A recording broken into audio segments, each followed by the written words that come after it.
بسم اللہ الرحمن الرحیم۔ شروع اللہ کا نام لے کر جو بڑا مہربان نہایت رحم والا ہے۔ الف لام میم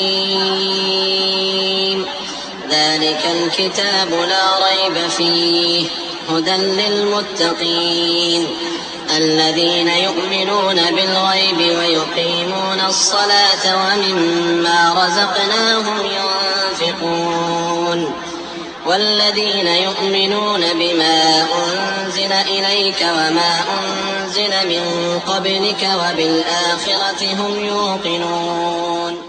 الف لام میم، یہ کتاب یعنی قرآن مجید، اس میں کچھ شک نہیں کہ اللہ کا کلام ہے، پرہیزگاروں کے لیے رہنما ہے، جو غیب پر ایمان لاتے اور آداب کے ساتھ نماز پڑھتے اور جو کچھ ہم نے ان کو عطا فرمایا ہے اس میں سے خرچ کرتے ہیں، اور جو کتاب اے پیغمبر تم پر نازل ہوئی اور جو کتابیں تم سے پہلے پیغمبروں پر نازل ہوئیں سب پر ایمان لاتے اور آخرت کا یقین رکھتے ہیں۔